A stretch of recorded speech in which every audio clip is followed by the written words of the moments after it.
আমার হাদিস শরীফে বললেন আফদালুল ইবাদাত ইবাদাতুস সালাত, সবচেয়ে বড় ইবাদত হলো নামাজ। আল্লাহ নবী পরে জানিয়ে দিয়েছেন আফদালুত তিলাওয়াত তিলাওয়াতুল কোরআন, সবচেয়ে বড় তেলাওয়াত সেটা হলো কোরআন। নবী আমার পরে হাদিস শরীফে বললেন আফদালুল জিকরি জিকরি লা ইলাহা ইল্লাল্লাহ মুহাম্মাদুর রাসূলুল্লাহ। তাহলে সবচেয়ে বড় ইবাদত, ইবাদতটা হলো আল্লাহর ইবাদত, সেটা হলো নামাজ। দুনতুন্নয় আকার ময় আকার বর্গীর নামাজ, দুনতুন্নয়তে নমিম আকারেতে আমার, ময়তে মাতাকে আকারেতে আল্লাহর বর্গীর জয়তে জন্য নত করিব আমার মাথা একমাত্র আল্লাহর জন্য। পৃথিবীর কোন হুজুরের কাছে মাথা নত করা যাবে?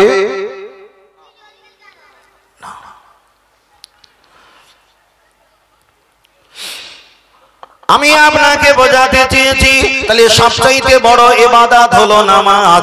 আপনি কি জানেন পৃথিবীর জমিনে ঈসা মুসা দাউদ আইয়ুব শুআয়ব জাকারিয়া লূত ইব্রাহিম, পৃথিবীর জমিনে যত নবী এসেছিল, যত নবী এসেছেন, আমার আল্লাহ পৃথিবীর জমিনে মসজিদ বলে ঘোষণা করে দেয়নি।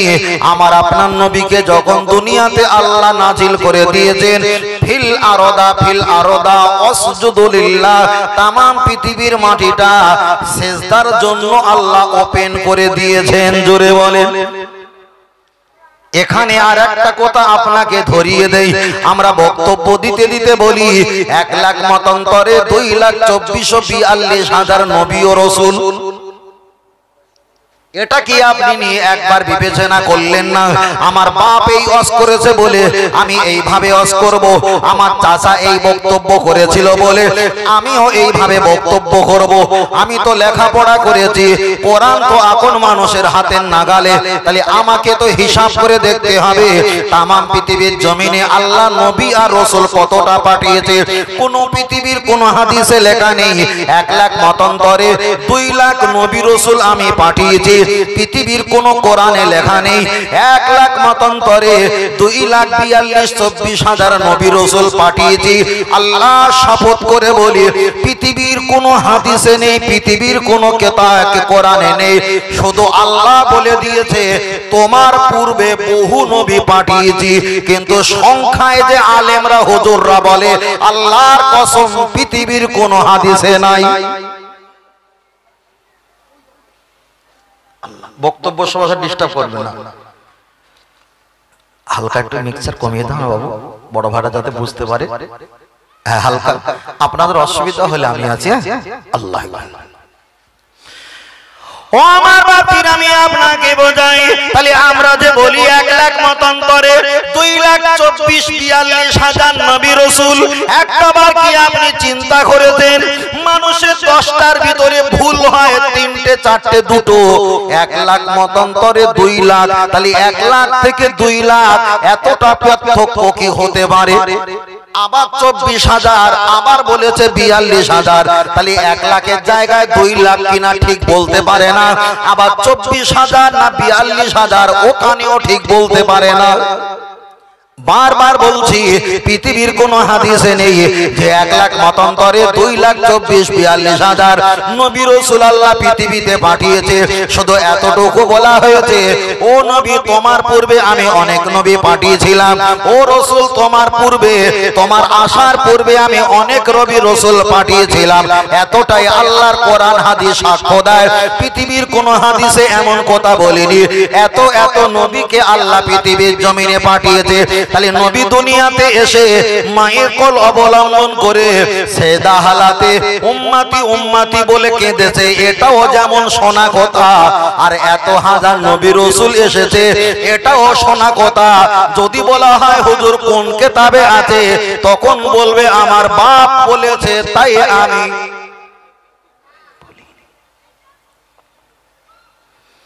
আচ্ছা বলেন এবার হুজুর আমার সঙ্গে ওয়াজ করবে?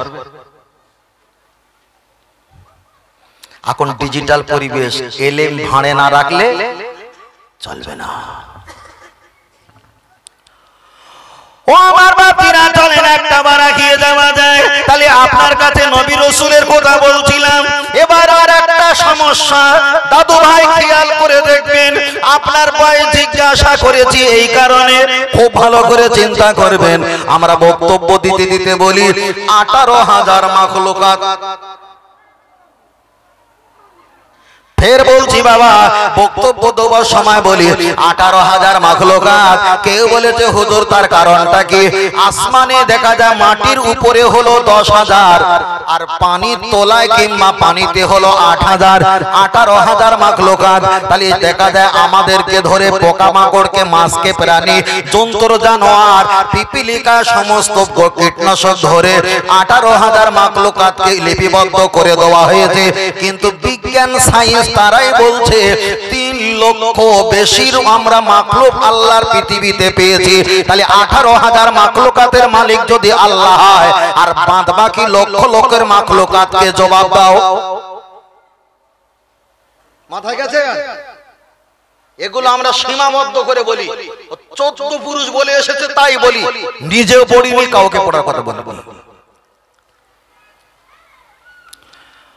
চলেন আমি আপনাকে বোঝাতে চেয়েছি, তাহলে 18,000 মাখলুকাত এমন কোন কোরআন হাদিসের স্পষ্ট দলিল খুঁজে পাওয়া যায় না। চলেন আমি আপনাকে বোঝাতে চেয়েছি, তাহলে একদিকে নবী দুনিয়াতে সেজদায় দিয়ে উম্মতি উম্মতি বলে কাঁদিনি, আগে কেঁদেছিলেন আল্লাহর প্রশংসা।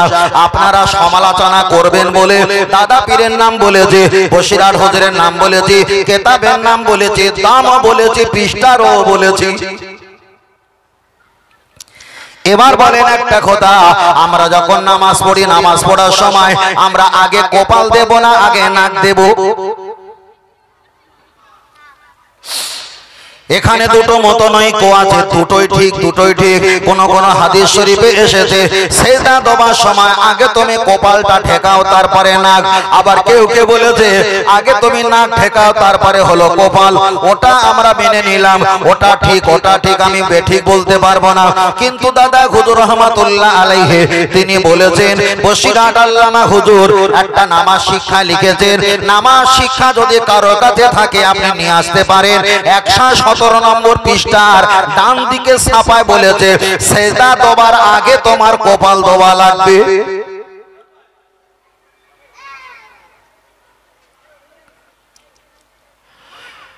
ও আমার জওয়ান যুবকেরা, গিয়ে চলে যাওয়া যায়, লক্ষ্য করে দেখা যায় নামাজের কথা আমি বলছিলাম। তাহলে পৃথিবীর জমিনে যত নবী এসেছে তাদের জন্য আল্লাহ পৃথিবীর আরদা জমিনটা মসজিদ বলে ঘোষণা করে দেয়নি, কিন্তু আমার আপনার জন্য ইবাদত করার জন্য, সুযোগ সুবিধার জন্য আল্লাহ ফিল আরদ তামাম পৃথিবীর জমিনটা মসজিদ বলে ঘোষণা করে দিলেন।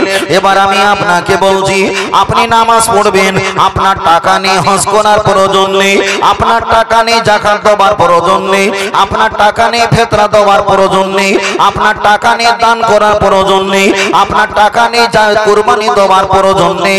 আপনি যদি অসহায় হয় দোনো, আপনি যদি অসহায় হও আইদিয়াকুম, মানুষের কাছে হাত ভেঙে নেওয়া যায়, কিন্তু টাকা নেই হজ করো না, টাকা নেই যাকাত দিও না, টাকা নেই ফিতরা দিও না, টাকা নেই তোমার দান করার প্রয়োজন নেই, বরং দানের মাল তুমি নিতে পারো।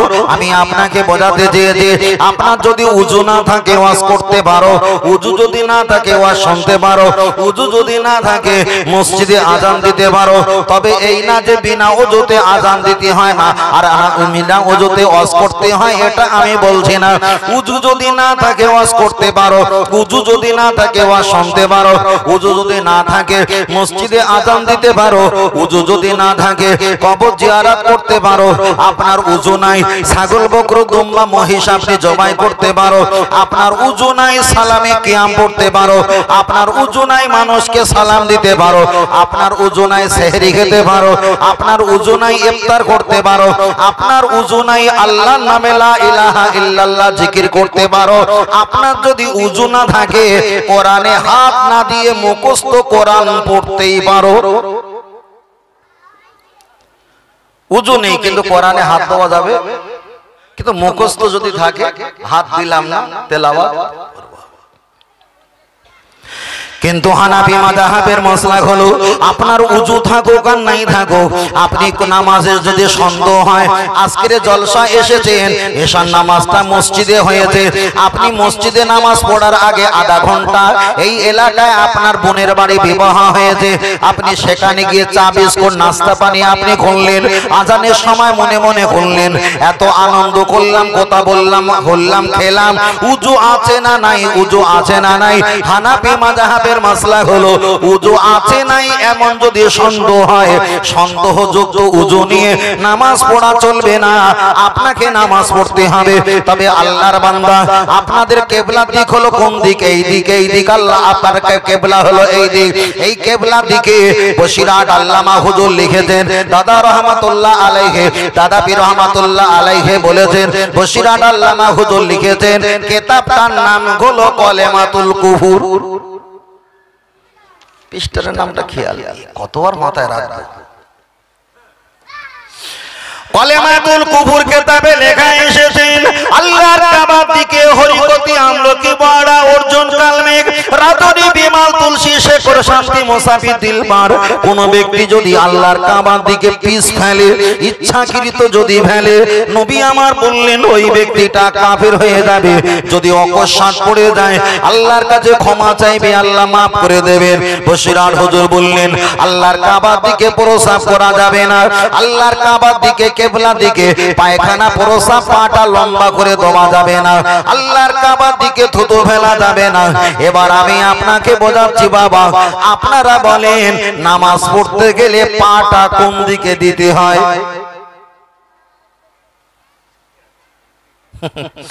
ভাইয়ের মাথা গলিয়ে গেছে।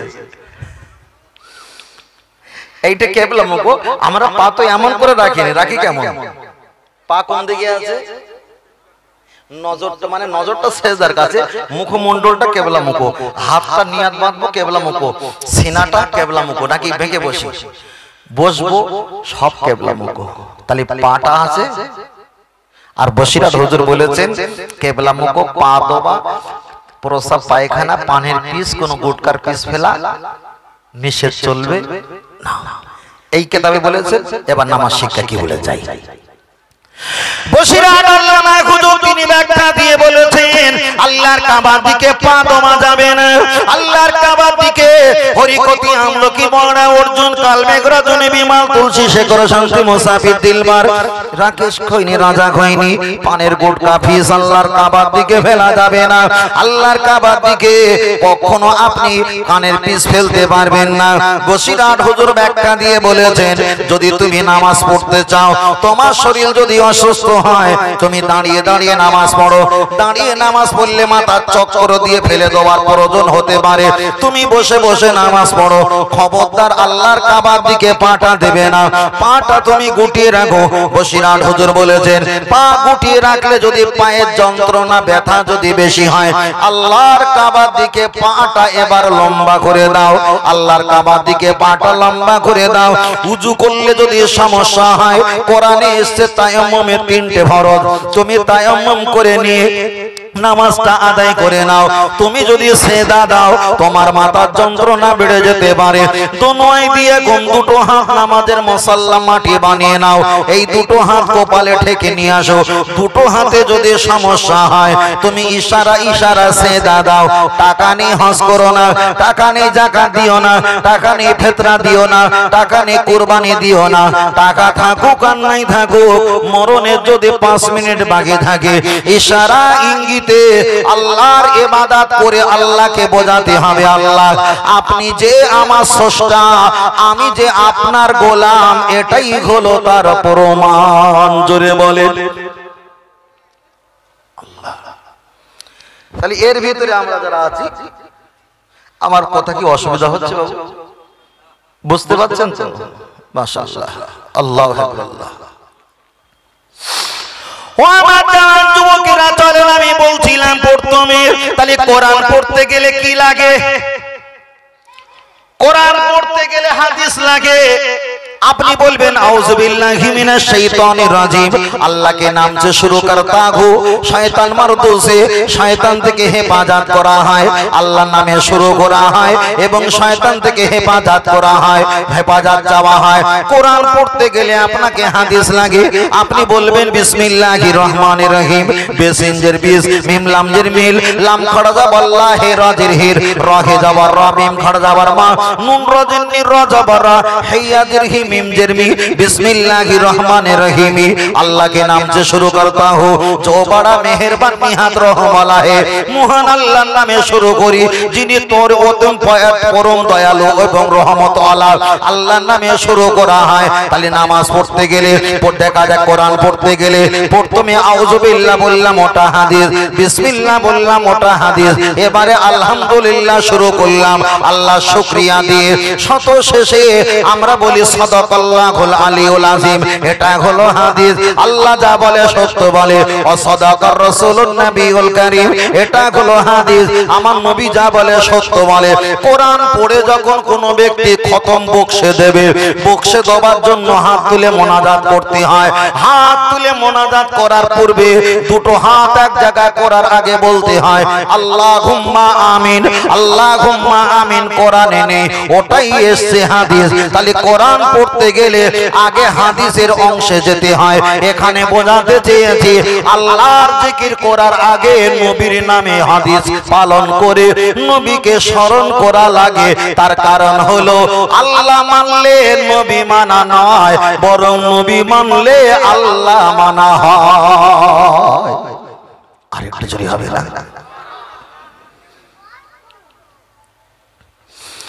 আপনি যখন নামাজ পড়বেন, আপনি এসে নামাজ পড়ছেন, নামাজ পড়ার সময় আপনি এবার নিয়াত করবেন। নামাজ পড়তে গেলে তো নিয়াত করতে হয়। এবার বলেন নিয়াতটা কি? ওটা কোরআন নয়, ওটা হাদিস। ইমাম বুখারী রাহমাতুল্লাহ আলাইহি বুখারী শরীফে প্রথম বলেছেন ইন্নামাল আমালু বিন্নিয়াত, প্রথমে তোমার নিয়ত করাটা সফলতার চাবিকাঠি। যে কাজে নিয়ত করবে, যার নিয়তটা যত শক্ত, তার সফলতাটাই তত পারফেক্ট হবে। তাহলে নামাজ পড়তে গেলে আমরা প্রথমে নিয়ত করি, নিয়তটা বাবা কোরআন নয়, ওটাই হলো হাদিস।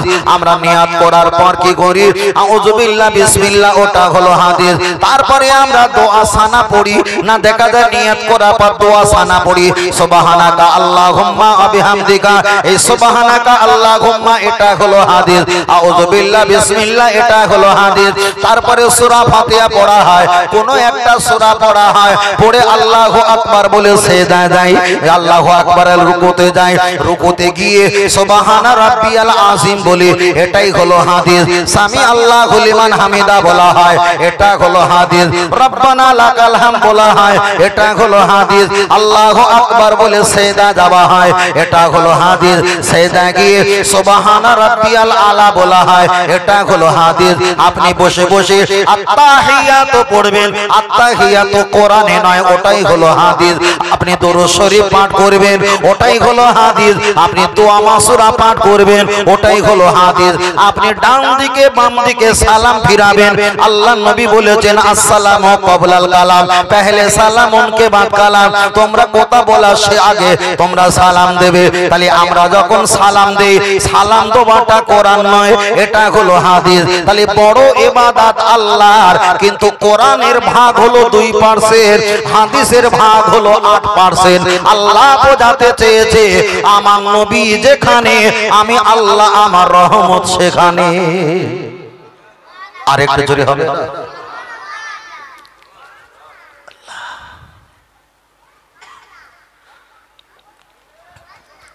ও আমার জামাত যুবকেরা, চলেন আমি আপনাকে বলছিলাম নামাজের এমন কিছু ভাইটাল মশলা আছে যা আমি বললে বিতর্ক পড়ে যাব, বলারও প্রয়োজন মনে করি না। কেন নামাজের কমপক্ষে মশলা হলো 52,000, কত হাজার, সহজ প্রচুর মশলা। আল্লাহ চলেন আমি আপনাকে বলছি, লক্ষ্য করে দেখা যায় নামাজের কথা ওই জায়গায় থাক, ছোট্ট করে একটা কথা বলি। আল্লাহ নবী হাদিস শরীফে বললেন, নবী আমার হাদিস শরীফে বললেন, তোমরা মসজিদে গিয়ে নামাজ পড়বে। যারা মসজিদে নামাজ পড়ে না জামাতের সঙ্গে, নবী তাদের ঘরটা ধরিয়ে দেওয়ার কথা বললেন। আপনারা বক্তব্য শুনেছেন, ছোট বাচ্চাদের কারণে ঘর ধরালেন না। আমি আপনার কাছে বলছি, আপনাদের এই এলাকায় যত মসজিদ আছে, মসজিদে কি মেয়েরা নামাজ পড়তে যায়? না না, কখনো যায় না। কিন্তু অন্য জায়গায় মেয়েরা মসজিদে নামাজ পড়তে যায়। আল্লাহর নবী বুখারীতে একটা হাদিস বললেন, আন নুখরিজাহুন্নাল হাইয়াজ আও কামা ক্বালা আলাইহিস সালাম। নবী বললেন, মেয়েদের যদি মেনসয় ঋতুবতী হয়, ওদের যদি মাসে পিরিয়ড যদি হয়, আন নুখরিজাহুন্নাল হাইয়াজ, তথাপি যেন মসজিদে নববীতে নামাজ পড়ে। আল্লাহর নবী এই বক্তব্য দিয়েছিলেন, ওটা নবী থাকা অবস্থায় রাসূলুল্লাহ নামাজ পড়িয়েছেন মহিলাদের। আল্লাহর নবী বিদায় নেবার পর হযরতে আবু বকর, নবী সিস্টেমে তিনি মহিলাদের নামাজ পড়িয়েছেন। আবু বকর হুজুর বিদায় নেবার পর দেখা যায় দ্বিতীয় খলিফা হযরতে ওমর ফারুক রাদিয়াল্লাহু তাআলা আনহু, তিনিও মসজিদে নববীতে মহিলাদের সঙ্গে করে নিয়ে নামাজ পড়িয়েছেন। কিছু বছর পর, কিছু সময়ের পর বললেন, ও মহিলারা শুনে রেখে দাও, তোমরা মসজিদে নামাজ পড়তে পারবে না। হুজুর আমার একটা কথা বললেন, সাল্লু ফি বুয়ুতুকুম, সাল্লু মানে নামাজ, ফি মানে মধ্যে, বুয়ুতুকুম মানে ঘর।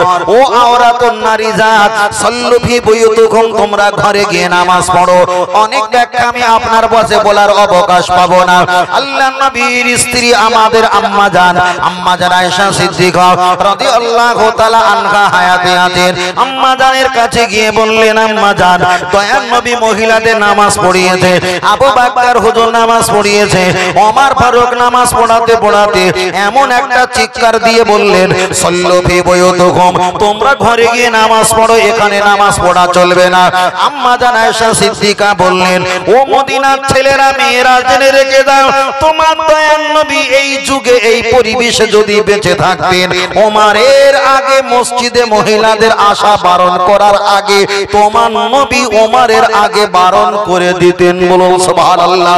আর একটু জোরে বলেন সুবহানাল্লাহ। তাহলে আল্লাহর নবী যে সময় বললেন, ওটা ছিল স্বর্ণের যুগ, ওটা হলো সোনার যুগ, কিন্তু আস্তে আস্তে আমাদের কাছে মুসিবতের যুগ। তাহলে হাদিস একরকম হয়েছে, কিন্তু ওই হাদিসটা চিরজীবন টিকে থাকতে পারেনি, আবার পরিবেশে ওই হাদিসটা বিকল্প হয়েছে।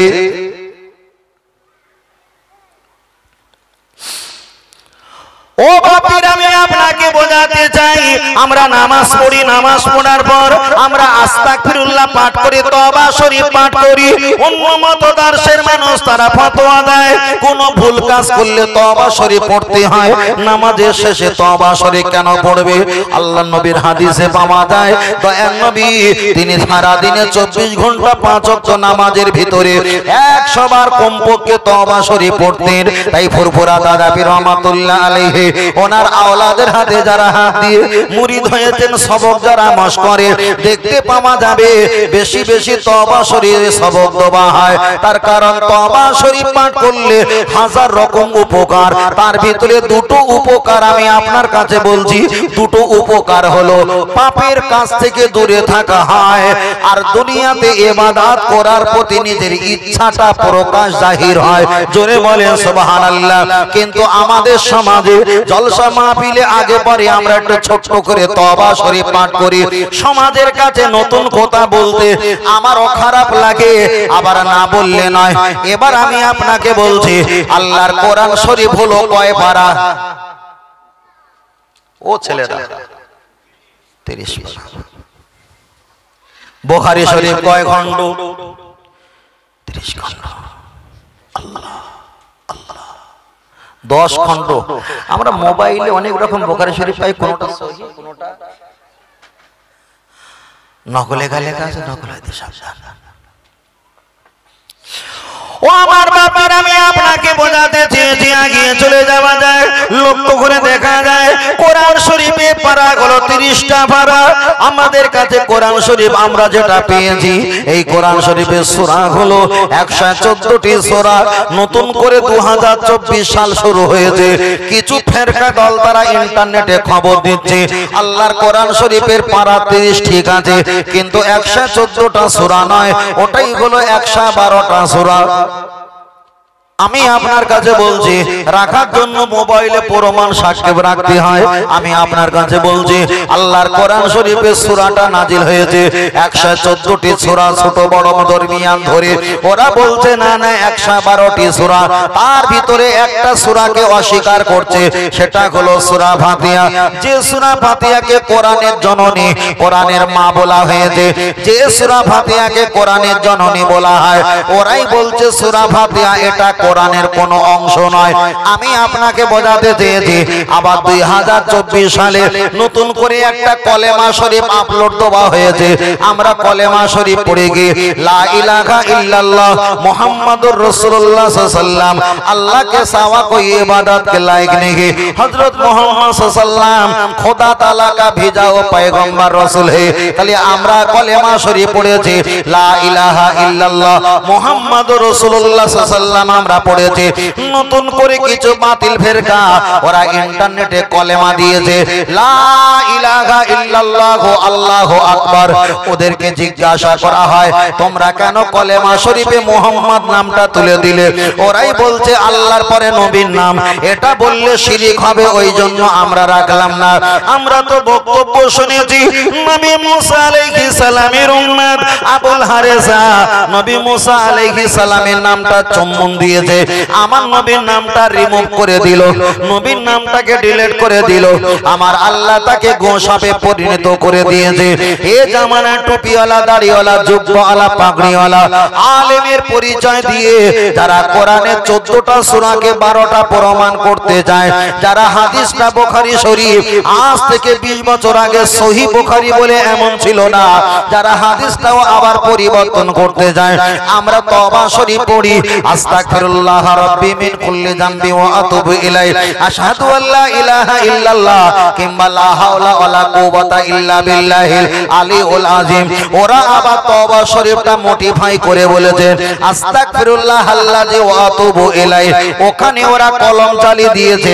তাহলে একদিকে কোরআনের সূরাটা দুটো কেটে বাদ দিয়েছে, অপরদিকে বুখারীটা পরিবর্তন করেছে, অপরদিকে কলেমা শরীফটা ওরা নবীর নাম কেটে দিয়ে ওখানে আল্লাহু আকবার বসিয়ে দিয়েছে। নবী আমার একটা হাদিস শরীফ বললেন, ও আমার সাহাবায়ে কেরাম জেনে রেখে দাও লা ইয়াবকা বিনাল ইসলামি ইল্লা ইসমুহু আকামা ক্বালা আলাইহিস সালাম। নবী আমার বললেন সেই জামানা দেখতে পাওয়া যাবে শহরে নগরে, পাড়ায় পাড়া, গ্রামে গঞ্জে, খানকা, ঈদগাহ, মক্তব, মসজিদ, মাদ্রাসায় तमाम পূর্ব পশ্চিম উত্তর দক্ষিণ ইসলাম ইসলাম ছেয়ে যাবে, কিন্তু ওদের ভিতরে ঈমান পাওয়া যাবে না, যাবে না, যাবে না। নবী আমার পরে একটা হাদিস শরীফ বললেন সেই জামানায় কিছু দাঁড়জালার কাঁচা পার হয়ে যাবে, ওরা এমন এমন হাদিসের কথাবার্তা বলবে বিমালাম তাসমাউ, যা তোমরা কখনো শোনোনি, ও আনতুম ওয়ালা আবাউকুম, যা তোমাদের মুরব্বিরা শুনে কবরে যায়নি। আল্লাহ নবী পরে বললেন আনা বারিউম মিনহু আগুম বারিউনা মিন্নি, তবে হাসরের ময়দানে আমি নবী ওদের কেউ হব না, হাসরের ময়দানে ওরা আমার কেউ হবে না। আল্লাহ নবীকে জিজ্ঞাসা করা হলেন ইয়া রাসূলুল্লাহ কারণটা কি, জবাব দাও। নবী আমার জবাব দিয়ে বললেন বালহুম ইউসাল্লুনা, তবে ওরা নামাজ পড়বে, ওয়ায়াসুবুনা, তবে ওরা রোজা রাখবে, ওয়ায়াহুদ্দুনা, তবে ওরা হজ করবে, কিন্তু ওদের ভিতরে সব থাকবে, থাকবো না কেবল আমি। ওই জন্য হাসরের মাঠে ওরা আমার কেউ হবে না, আমি রাসূল ওদের কেউ হব না। যারা কোরআনকে সূরা পরিবর্তন করতে পারে, যারা তওবা শরীফকে পরিবর্তন করতে পারে, যারা তারাবিটা 22 জায়গায় 8 রাকাত কেটে পরিবর্তন করতে পারে, যারা কলেমা শরীফ নবীর নামটা কেটে দিয়ে আল্লাহর নামটা বসিয়ে দিতে পারে, ওই দাজ্জালার কাযযাবের ঘোষণা নবী আমার 1500 পূর্বে বর্ণনা করে বলেছে ওরা আমার কেউ নয়, আমি রাসূল ওদের কেউ নয়। দেখতে পাওয়া যাবে নামাজ পড়বে, রোজা রাখবে, হজ করবে, কিন্তু ওদের ভিতরে সব থাকবে, থাকবে না কেবল আমার আপনার নবী। আর নবী আমার হাদিস শরীফে বললেন, ও আমার সাহাবাকে নাম জেনে রেখে দাও, লা ইউমিনু, অতক্ষণ পর্যন্ত ঈমানদার হতে পারবে না।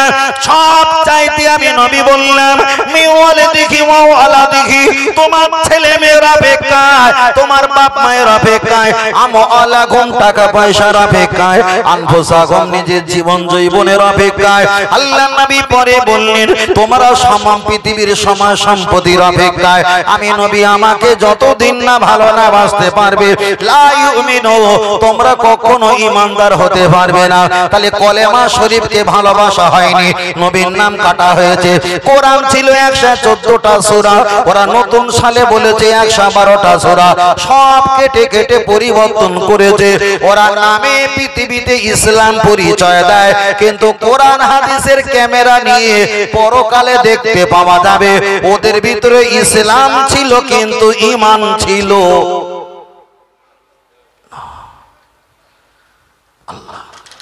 আপনাদের আওয়াল সিদ্দিক হোক, বড় জাগুলি হোক, নদিয়ার এই মুখ হোক, আমডাঙ্গা হোক, বারাসাত হোক, চাপাডালি হোক, আর এই আশেপাশে হোক, এতটা গঞ্জম এতটা ঠেলাঠেলি গুতগুতি হয় না বলে সব বক্তাগুলো ফেলে ফোঁপে মোটা হয়ে যাচ্ছে, বলে হামসে বড়া কই নেই হে। তোর একটা বার মালদা নিয়ে যাবো, যত চান্ডি ঘুরকে বাড়ি ভাটাবে। কথা বোঝেননি? আমার মাঝে 3 দিন পরে ফের মালদাতে আছে, তারপর 2 দিন পরেতেই আছে। বারবার করে বলছি, আমরা বাপ বেটা যুদ্ধ করা মানে হাসি তামাশা করা, কিন্তু তোমার শক্তি আর তাকও কতটা অপর ব্যক্তির সঙ্গে যুদ্ধ করে দেখলে বলা যাবে না, যাবে না। মারাত্মক মারাত্মক। একজন আমাকে জিজ্ঞাসা করেছে, হুজুর নবী ইসমাঈল আলাইহিস সালামকে যখন জবাই করার জন্য ওনার আব্বাজি নবী ইব্রাহিম আলাইহিস সালাম ওই পাহাড়ের চূড়ায় নিয়ে গিয়ে জবাই করছিল, জবাই করেছিল কিন্তু হয়নি, হয়েছিল প্রাণী। হ্যাঁ, তা ওই যে প্রাণীর গোশতগুলো জবাই করেছে ওটা হালাল না হারাম? আমি বললাম হালাল। তা ওই প্রাণীর গোশতগুলো হুজুর কি কি করেছিল আমাকে একটু বলবে? তা আমিও চেহারার কাটিং দেখে বললাম, বলি তুমি আমার ভাঁড়ে আছে কিনা জানতে চেয়েছো, না তুমি একটু শিখতে চেয়েছো কোনটা? না হুজুর আমি জানতে চেয়েছি। বলেন না, শিখতে চাই আমি। দেখো ভাই, নবী ইসমাঈল আলাইহিস সালাম, নবী ইব্রাহিম আলাইহিস সালাম, দুইজন বাপ বেটা ফাঁকা জায়গা চূড়ায় পাহাড়ের কোলে গিয়ে ওরা জবাই করেছিল বাচ্চাকে, কিন্তু বাচ্চা জবাই হয়নি, হয়েছিল আল্লাহর প্রাণী, একজন বরকতময় প্রাণী। কিন্তু ওনার বাপ বেটার ব্যাপার, ওনারা যখন জবাই করতে যাচ্ছিল তখন দাদু ভাইরও ডাকিনি, আমারও ডাকিনি, তাহলে আমরা কি জানবো নাকি ভুল বলছি?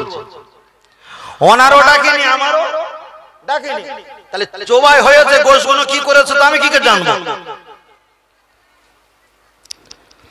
আসলে মানুষের জিজ্ঞাসা করা এটা মানার নিয়ত নয়, আসলে হুজুর জানে কিনা।